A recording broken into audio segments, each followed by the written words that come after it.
Fala pessoal, tudo bom? Está aqui reunido mais uma vez para fazer uma livezinha, para dizer um pouquinho, né, das diversas coisas que acontecem na SHOT Show, que a gente aprende. E a nossa intenção com isso daqui, mesmo eu e o Carlos aqui estando de férias, aqui não tem nenhum gasto, sabe? Nada, nenhuma custa para o erário. Você, pagador de tributo, fica tranquilo que aqui a gente está bancando do nosso salário mesmo, passagem, etc., tudo para vir para cá.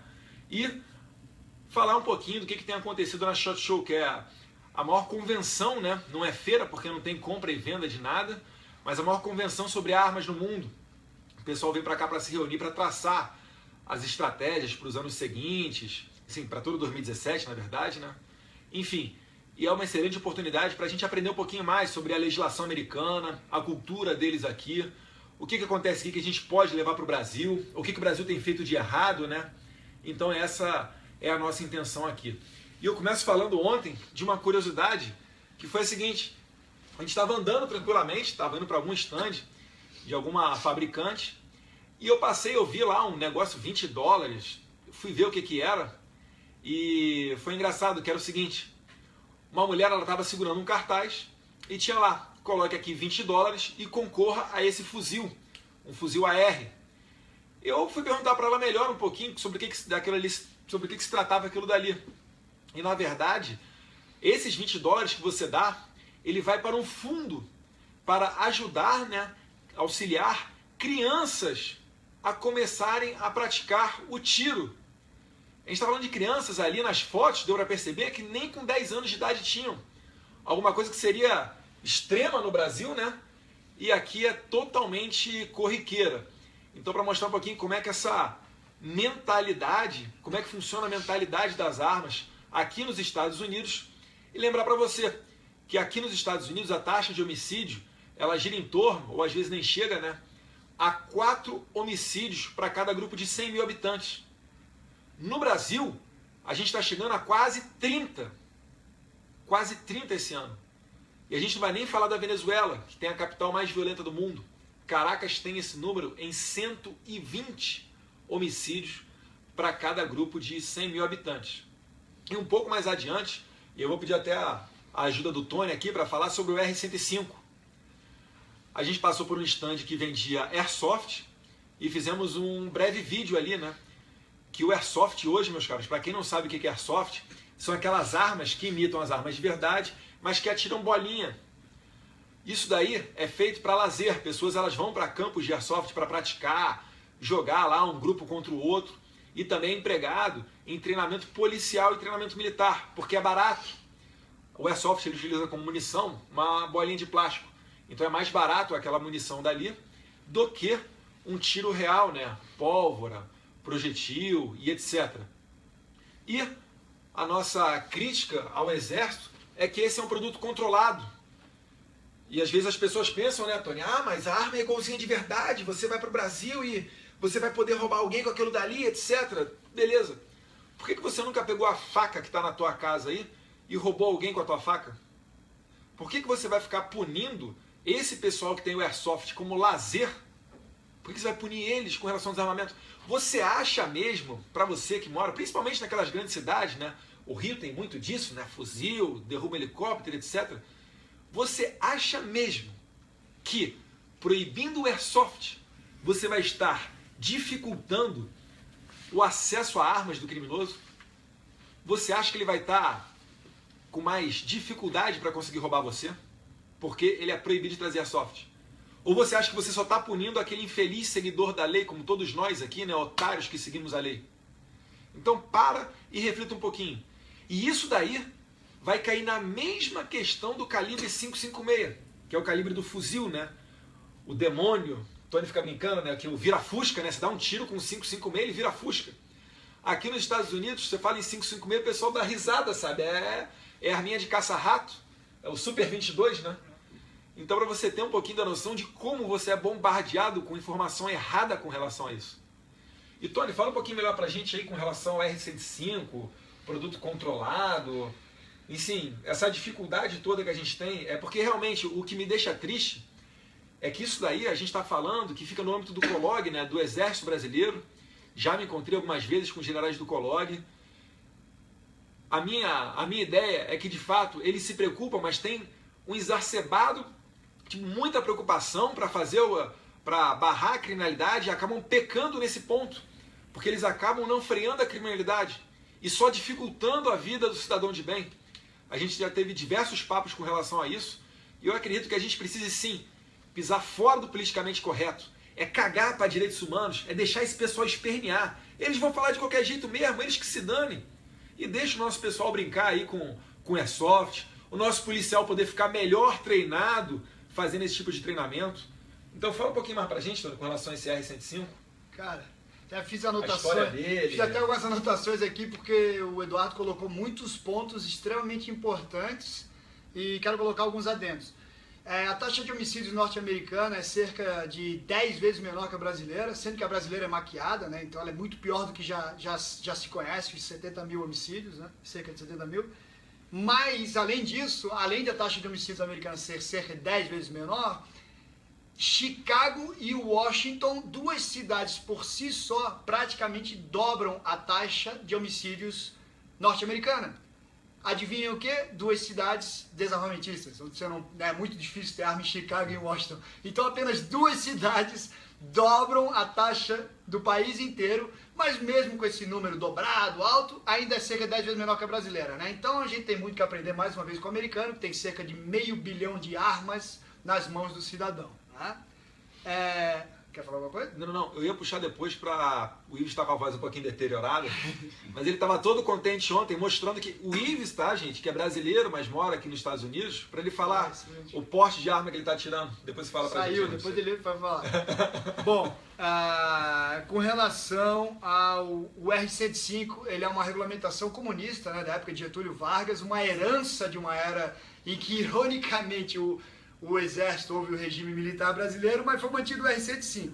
Mas também, ironicamente, o regime militar, eu cresci com meu pai falando sobre o regime militar e suas críticas, né, à diminuição de liberdade, por ser um regime, né, um regime que tudo bem, foi necessário, etc., mas não deixa de ser um regime, né, que teve um excesso, né, foram 2 décadas ali, mas durante 20 anos, onde bastava um general assinar uma caneta, um AI-6 ali, ele tirava a arma de todo brasileiro, nunca cogitou-se em tirar o direito ao acesso, à compra e ao porte de armas. Todo mundo tinha porte de arma durante o regime militar, caso vocês não lembrem disso, né? Então o R-105 é uma regulamentação no mínimo do mínimo, que quer falar bem, quer ser bonzinho, desatualizada, né? No mínimo, né? No mínimo.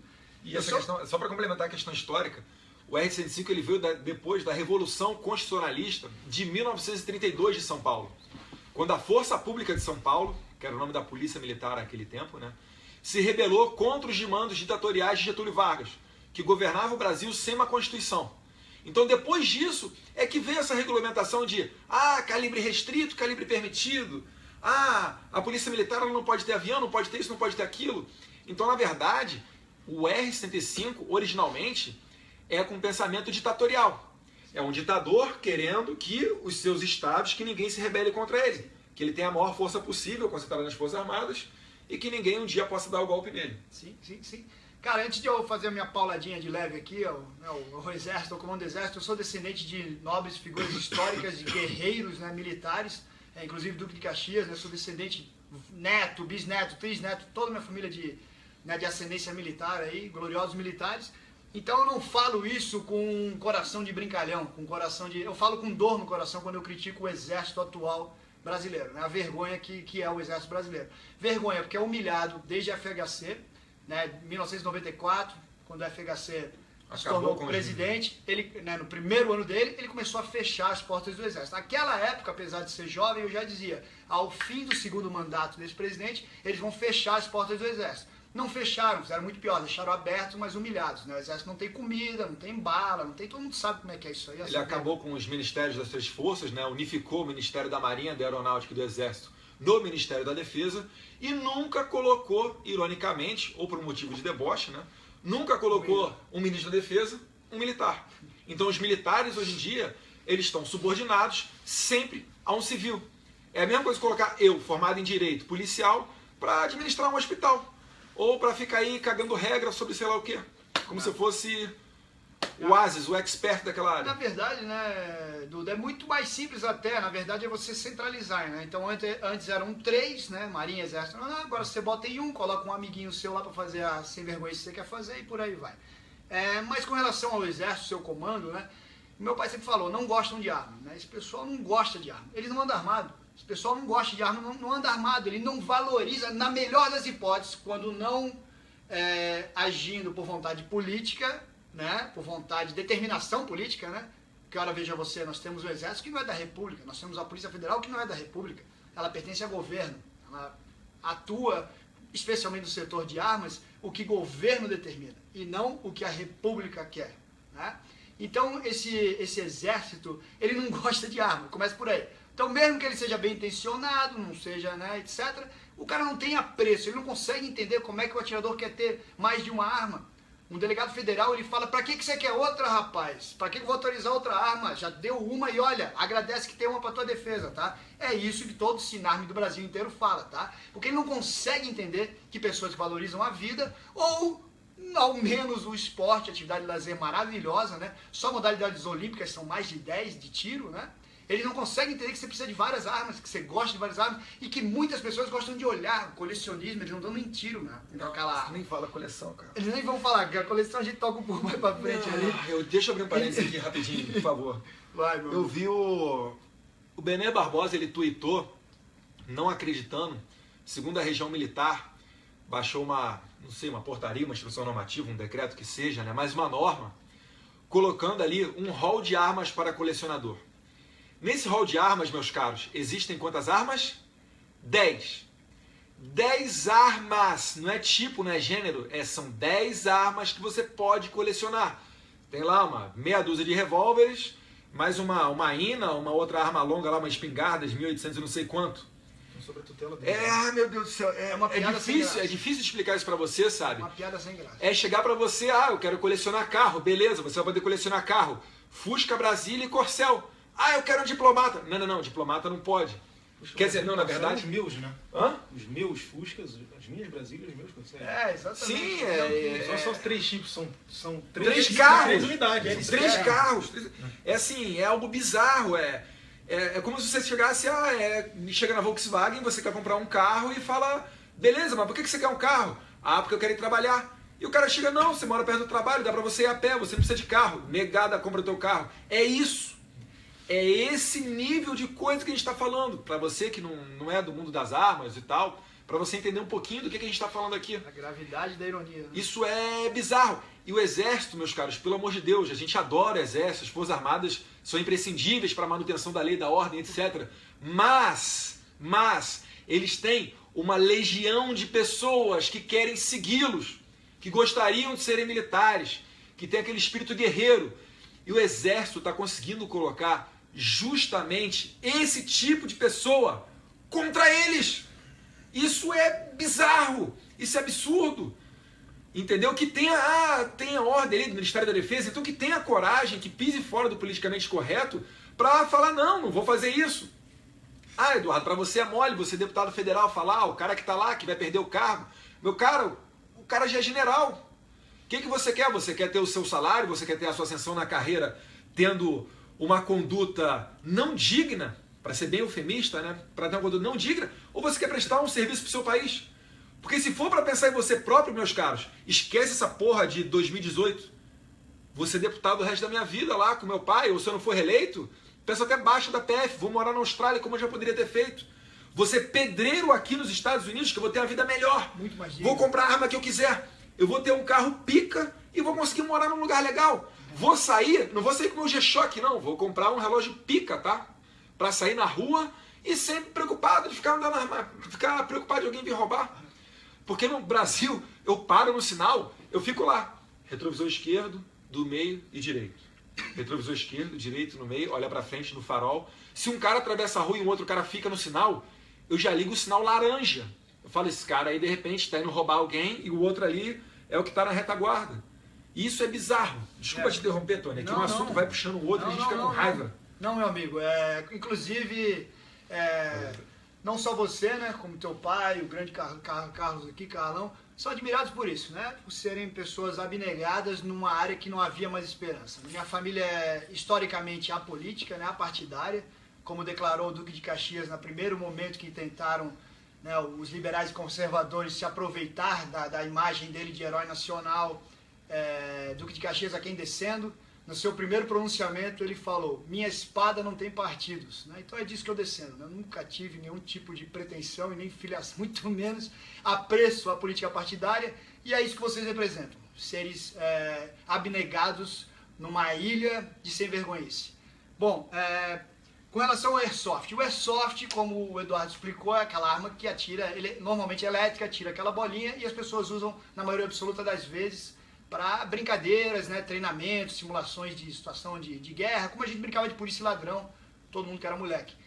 O Airsoft, né, não tem capacidade letal nenhuma, obviamente, né, não faz nada, nem mal machuca, e ele é regulamentado, na verdade, sem qualquer explicação racional, técnica. É regulamentado por questão política. Você tem que tirar o espírito de guerreiro do brasileiro. O brasileiro tem que ser o que nos tornamos, né? O termo em inglês é pussy, covardes, frouxos, que não lutam por nada, lutam e se rebelam na internet, gritam na internet, mas que não estão de fato preparando-se, né? Afinal de contas, todo cidadão, Thomas Jefferson diz, todo cidadão deve ser um guerreiro. Assim eram com os gregos e romanos, e assim deve ser em toda a sociedade livre, né? Todo cidadão livre é um guerreiro, né? Então você tira esse espírito, tira a brincadeira do Airsoft e dá boneca pro rapaz brincar, né? Não existe mais cor, rosa é para qualquer um, como a professora do meu sobrinho falou no colégio dele. Não, e isso é todo um protocolo para tirar o espírito de guerreiro brasileiro, que uma vez já foi maior, né? Já foi bem maior. Eu vivi essa geração na minha infância, muitos que estão nos assistindo viveram, né? Nossos heróis eram Rambo, a gente assistia Rambo, Schwarzenegger e por aí vai. Com relação a associar o Airsoft com crime, essa é a associação mais burra e cretina que eu já vi na minha vida, porque quando eu era criança e começaram as restrições ao Airsoft, eu era criança. A gente comprava o Airsoft nos camelôs da vida. Sim, eu falando que a gente brincava com a pistolinha dentro de casa, pistolinha de... Tudo normal, barato, a gente, era barato, hoje é caríssimo, você tem que importar, né, quando consegue. Era barato, a gente comprava com mesadinha, pô, eu sou, né, minha família é simples, pô, a gente conseguia comprar. Eu no Paraguai, de E o meu pai dizia o que naquela época? Meu pai, na sua serenidade, né, ele botava a mão na cabeça e dizia assim: deixa roubar com Airsoft, deixa roubar, porque se eu ver que é um Airsoft, ou qualquer pessoa vê, você imagina o risco que o criminoso corre quando ele te rouba com Airsoft. É o oposto, não há risco real nenhum à vítima, risco gigantesco aquele sem vergonha com Airsoft. Nós vivemos num país tão pussy, tão acovardado, que o criminoso hoje tem coragem de te roubar com Airsoft, na certeza que você vai entregar tudo, não tá armado, vai morrer de medo, ela vai até com o dedo na camisa, né? Vai fazer assim, ó, você vai entregar tudo, né? Se não tivesse os armamentos, certeza eles não teriam essa coragem, porque não tá com medo de tomar um balaço na cabeça. Todo mundo com mais de 30 anos de idade, não estamos falando em 60, 70, 80 anos, 30 anos de idade viveu num país completamente diferente, né? Com relação ao R15, que o Eduardo tenta conversar, que é o calibre 5.56, 223, utilizado mundialmente no esporte, inclusive especificamente na prática do Trigun. O R15 nasceu, olhe você no Google aí agora, na história do R15, nasceu, né, o AR-15 Sports Rifle, uma arma esportiva familiar. As propagandas eram uma senhora dando de Natal para o marido e a criança perto. O R15 ele nasceu disso, você sabia disso? Só no Brasil criou-se a demonização dessa arma, que é um calibre anêmico para caça, por exemplo, né? É um calibre utilizado sim por militares no mundo todo, mas é um calibre para caça, para vocês terem uma ideia, é considerado anêmico. Ninguém nem usa isso para caça, né? Mas no tiro esportivo é muito utilizado para o Exército Brasileiro, que, no mínimo, para ser agradável, carinhoso com vocês, não entendem, né? Não entendem do assunto que legislam. Para o Exército Brasileiro é um canhão, um assassino, ninguém consegue importar, ninguém consegue praticar com essa arma. E para a televisão também, né? A televisão gosta de falar muito dos traficantes armados e etc, etc, etc. Como muito bem disse o policial norte-americano Charles Saba, a arma nunca foi o problema. Não interessa. O problema é só a arma na mão do criminoso. O Brasil, né? A arma nunca foi problema de sociedade nenhuma. Com relação terminando aqui, o Comando do Exército, que eu tinha notado. Bom, a gente, mais uma vez, você falou, né, que a gente adora, o brasileiro admira muito os militares, os policiais, e a gente adora e admira o que os militares representam. Disciplina, ordem, Forças Armadas, são assim que se chamam. Nós admiramos de criança as armas dos militares. Os canhões, as metralhadoras, os fuzis. É isso que nós admiramos em vocês. Caso os senhores tenham esquecido que hoje não as têm, vocês não têm munição, isso é público, né? As suas armas são obsoletas e não funcionam. Polícia Brasileira, a mesma coisa. Armas vergonhosas. Armas que, como é que o americano chamou a fabricante nacional pra gente? Shake Fire.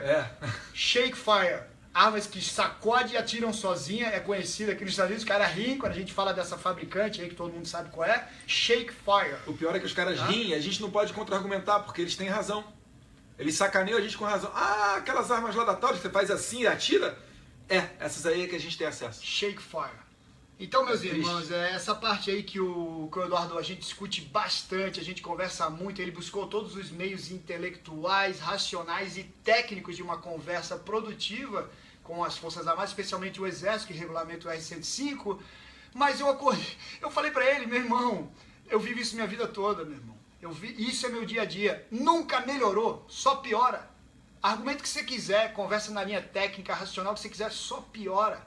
Então, o que nos resta é apontar esse total, no mínimo, descaso e desinteresse pelo cidadão brasileiro, que não são poucos, que adoram sim armas de fogo, o esporte do tiro e, acima de tudo, como toda nação livre, sabem da importância de estarem treinados e preparados no uso de armamento. Bacana. E ó, pessoal, só para citar um exemplo, que às vezes a gente fala muito aqui, nossas teorias, etc e tal, mas falar para o Ives, estava a voz um pouquinho ruim aqui. Pelo menos, né? Mas para falar para ele um pouquinho, para você que tenta tirar um porte de arma aí no Brasil, para você que é um iluminado, conseguiu comprar uma arma, tem a posse dela dentro da sua casa, mas que tenta, além disso, o porte para você poder transitar com a sua arma na rua, falar para o Ives, perguntar para ele como é que ele conseguiu aqui fazer tirar o porte dele, né? Que na verdade foi no Texas, enfim, como é que funcionou isso daí? Na verdade, nos Estados Unidos, em 47 estados, tu tira como cidadão, pelo seu próprio estado, você vai num órgão do governo, vai lá, preenche um formulário. Alguns estados requerem 1 hora, 2 horas de prática, né? Um teste teórico básico de funcionamento, segurança, armazenamento da arma, né? E você tira em 1 semana. Normal, uma semana? Uma semana. Cara, vai ter gente se matando aí. Eu moro na República Globalista da Califórnia.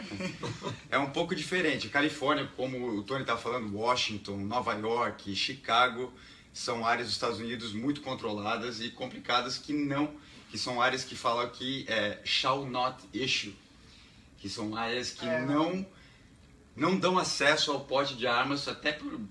Discricionário. Discricionário.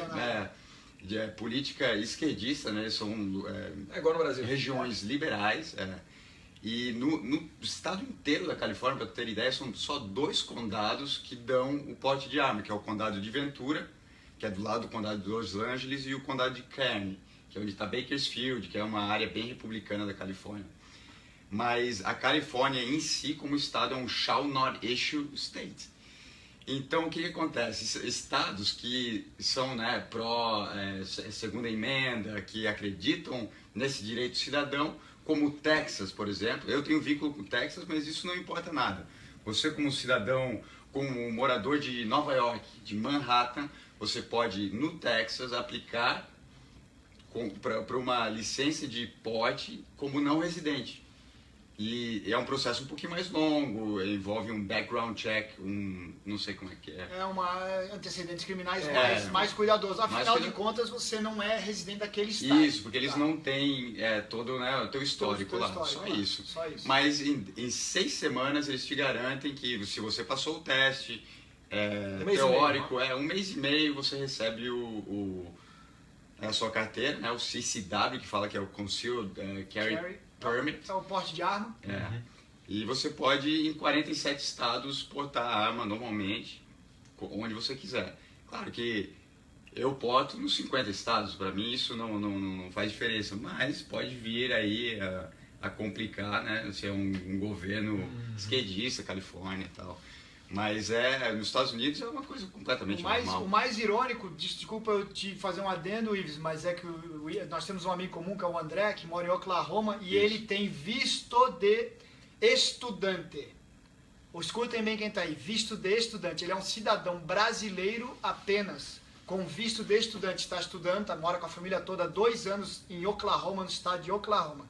Com visto de estudante, ele tirou o porte do Texas, que é válido nos 47 estados americanos, com visto de estudante. Este país respeita mais você como não cidadão do que a tua própria nação. Isso é bizarro. Mora quanto tempo aqui nos Estados Unidos, Ives? Cara, eu me mudei quando tinha 16 anos, eu estudei aqui, fiz universidade aqui, morei por 5 anos, depois morei fora por os outros 10 anos e agora fazem 2 anos e meio que eu tô de volta. Beleza. Cara, O Carlos... quer falar alguma coisa? Não. Não, eu queria só fazer um adendo interessante aqui, não sei se a gente está perto de finalizar, que a gente tem que ir para a convenção, lá para o SHOT Show. Essa moeda aqui, conhecida como Challenge Coin, não vou explicar agora o que é Challenge Coin, mas é uma espécie de uma honraria que representa, e nasceu na Segunda Guerra Mundial, né, e etc, e as pessoas têm das unidades militares dela, e hoje está espalhada até no mundo corporativista, até no mundo de business. São moedas que você tem orgulho, que representa a sua empresa, a sua unidade militar, a sua unidade policial. Esta Challenge Coin é da Freedom Hunters. Freedom Hunters chama-se, que tradução literal, Caçadores de Liberdade. Eu dei $10 para doação para Freedom Hunters, que esses $10 são convertidos num projeto com as 5 forças, são 5 forças armadas dos Estados Unidos, né? Pouca gente sabe disso. Marinha, Exército, Aeronáutica, Marines, que é uma força armada, e Coast Guard, Guarda Costeira. São 5 forças armadas. Com esses $10 eu ganhei essa moedinha dos Freedom Hunters. Essa organização não governamental leva veteranos de guerra para a prática desportiva do tiro para ajudá-los na cura do PTSD, que é o estresse pós-traumático, né? Estresse de guerra, que muitos sofrem disso. Então, com o dinheiro convertido dessas doações, eles levam esses veteranos para praticar a atividade do tiro. Porque como um veterano de guerra, nada melhor do que manter o que ele nasceu para ser, um herói, um combatente, um guerreiro. Então aqui você trata pessoas com a prática do tiro, militares traumatizados com a prática desportiva do tiro. E eles chamam-se de Freedom Hunters, caçadores de liberdade. Então mais um exemplo bastante grandioso, oposto ao que vemos das Forças Armadas brasileiras. Beleza.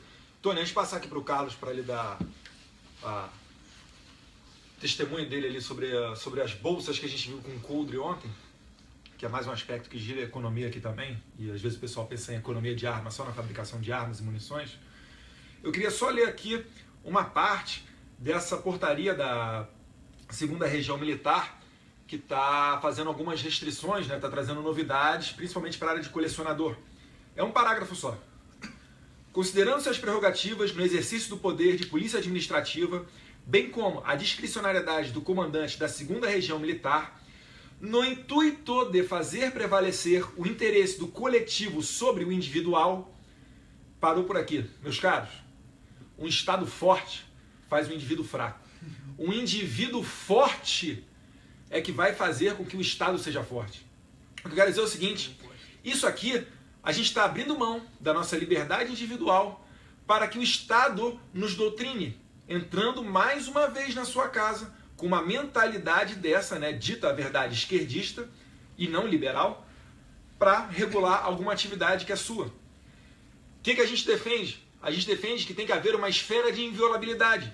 Aqui na minha família, o Estado não pode vir querer falar sobre regras com relação a como eu educo meu filho, como lei das palmadas, se eu vou ter direito à minha legítima defesa ou não, que é a minha compra de armas, e aí por diante. E seguindo aqui, abre aspas novamente. Tudo com a finalidade de adequar o acesso a armas de fogo pelos usuários do Sistema de Fiscalização de Produtos Controlados, o SFPC, e aumentar o controle, ou seja, o Exército quer aumentar o controle, ele não quer ajudar, ele quer aumentar o controle da posse e utilização delas, promovendo o incremento nas ações que impactam diretamente na segurança e proteção da sociedade. Ou seja, eles utilizam o argumento de que querem melhorar a tua segurança, deixando você com menos acesso à arma de fogo. Eu sou um cara eufemista, eu acho que eu sou um cara até polido para conseguir medir as palavras ao ler um parágrafo desse daqui. Então, Exército, nos ajude a te ajudar. Eu acho que o recado está mais do que claro com relação a isso. Nos ajude a te ajudar, Exército Brasileiro. A gente não precisa de mais controle. Vocês controlam quase, acho que tudo. E a violência está do jeito que está. Será que não está na hora de a gente experimentar alguma coisa diferente? Será que não está na hora de deixar o cidadão brasileiro ter acesso a armas, deixar ele competir para virarem os orgulhos nacionais? Não só bater palma lá pro Vulco quando ele ganha uma medalha lá no tiro ao alvo, sendo que ele tinha que treinar em casa lá com pistolinha de ar. É bizarro. Quanto mais a gente conhece o país, mais perplexo a gente fica. Na verdade, ajudando a toda a filosofia da família Bolsonaro, o que acontece é o seguinte: quanto mais centralizado o poder, maior a facilidade do tirano determinar o que ele quer para você, o que é bom ou não. Ano passado, recentemente, eu tive fazendo uma SWAT School, das mais prestigiosas dos Estados Unidos, que é de Oklahoma, com meu amigo Troy. E o Troy, no começo da escola, perguntou para mim: Tony, no Brasil o exército pode interferir na segurança pública? Eu parei para pensar, não entendi o que ele queria dizer e falei: pode, Troy, em casos raros pode. Por exemplo, no Rio teve, né, a tomada lá do Morro do Alemão e por aí vai. Em algumas séries de intervenções o exército pode. Ele respondeu a mim: aqui não. A nossa Constituição não foi feita por políticos. Ela previa que em um futuro poderia haver um governo tirano. E este governo tirano, como uma ferramenta disponível à sua mão, poderia utilizar essa ferramenta facilmente contra o povo. Então aqui o nosso exército, nossos militares só pode atuar fora do país em situação de guerra. Então você vê a diferença de um povo consciente e a gente dando burro na ponta de faca, querendo convencer aquele que vai ouvir tudo que você quer falar, vai fazer página no Facebook cool, como um certo general fez, vai pegar uma série por meses de orientações de atiradores, caçadores, né, do pessoal dos clubes de tiro, e vai pegar tudo isso, dar uma grande risada, botar na gaveta, quando não enfiar sei lá onde, e seguir a determinação governamental. Arma para o povo? Jamais. Afinal de contas, nossa intenção é de ditadura, né? Nossa intenção é tirana e não de liberdade. Pessoal, encaminhando para o final aqui, passar a palavra para o meu irmão Carlos, né, que é vereador no Rio de Janeiro também.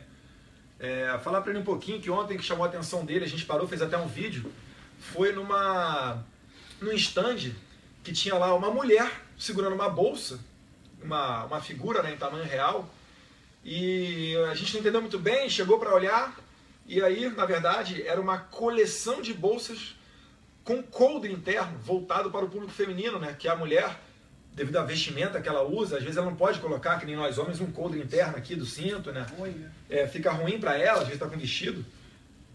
E fala um pouquinho pra gente disso daí, Carlos.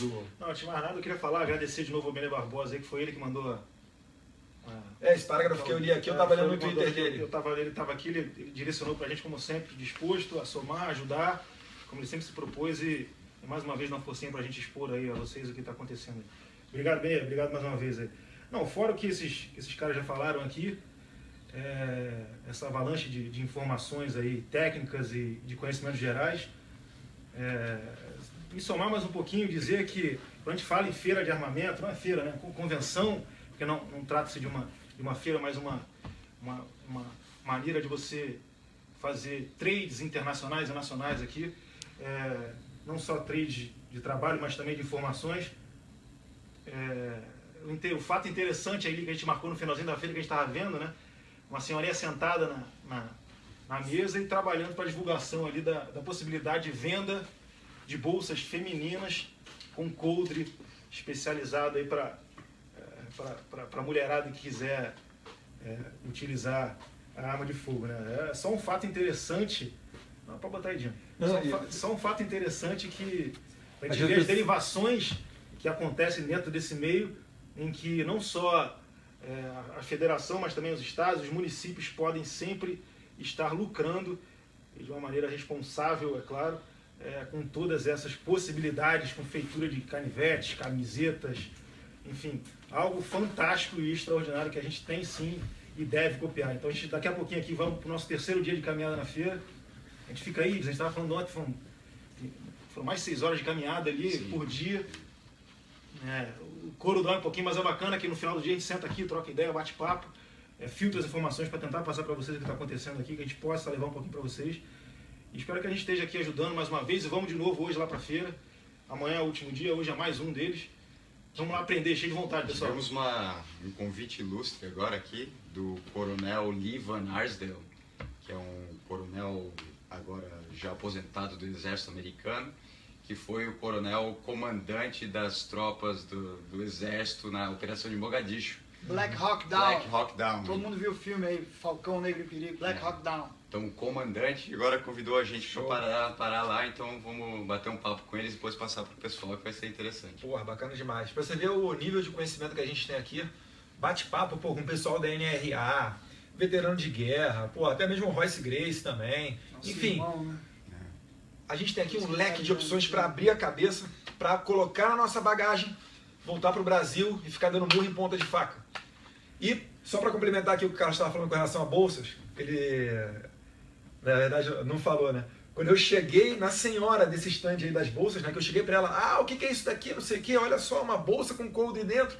E como é que ela falou? Ela, aqui nos Estados Unidos todo mundo carrega uma arma. We all carry a pistol. Tipo, já chegou aqui, ó, tal, aqui todo mundo carrega uma pistolinha, filho. Tipo, não vem querer se engraçar nem com mulher aqui.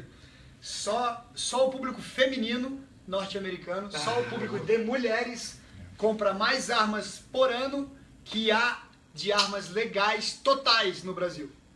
Só mulheres americanas por ano compram mais armas que está na mão de vocês aí, dos brasileiros. Então você veja a diferença de cultura, de educação, né, de verdadeira... você só é capaz... Né, não há aquele ditado famoso, se vis pacem para bellum, se queres paz, prepara-te para a guerra, né? Não é, todo mundo conhece, justamente porque os antigos já sabiam que você só pode falar em paz se você tem o respaldo da prontidão ao combate, se você tem arma, munição e treinamento.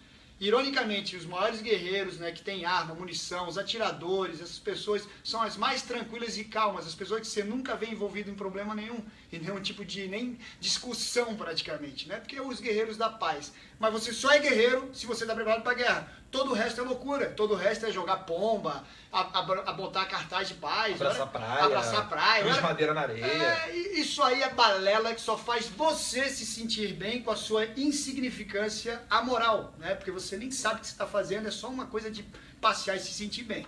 Todo aquele que sim se prepara para a guerra e tem os recursos para combater, esse fala em paz de verdade. Esse é capaz de falar em paz de verdade.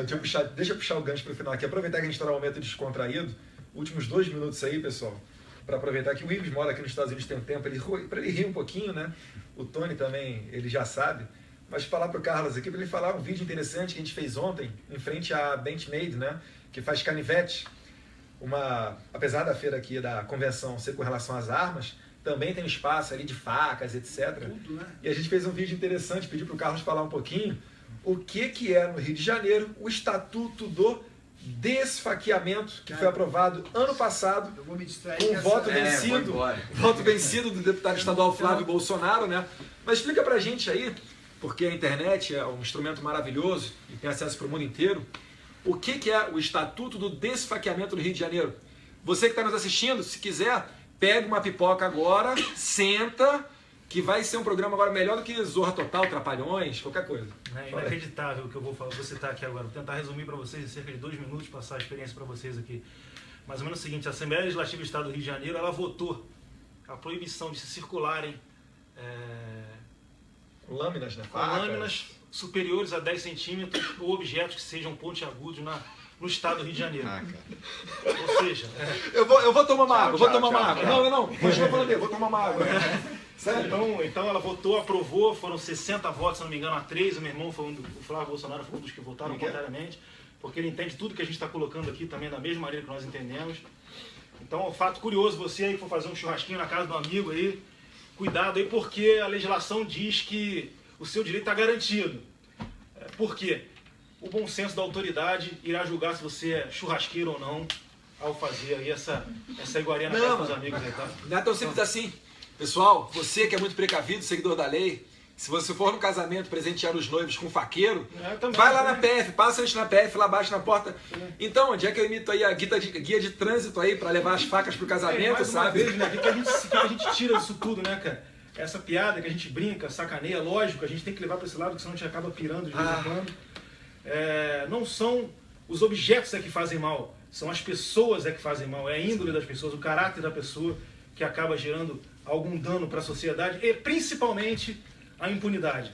Então, se a gente começar a transformar o nível cultural da nossa sociedade e gerando uma maior punidade a quem quer que cometa os crimes, como acontece aqui nos Estados Unidos, sem dúvida nenhuma, nós iremos melhorar e muito o nosso país. Beleza. Cara, Pessoal, eu quero... Desculpa. considerações finais aqui, 1 minuto para cada um. Desculpa, eu preciso utilizar esse teu espaço. Ironicamente, eu não suporto essa exposição pessoal, mas por nossa luta, a gente se expõe. Você vai falar aí, cara? Eu boto uma laranja e subo no Empire State Building, uma melancia na cabeça, né? Mas eu preciso explicar uma coisa, para caso alguns estejam confusos quando nos assistem, né? Quando conhecem, por exemplo, a história da minha família, a nossa luta, etc. E a história dessa família aqui. Eu preciso que vocês entendam e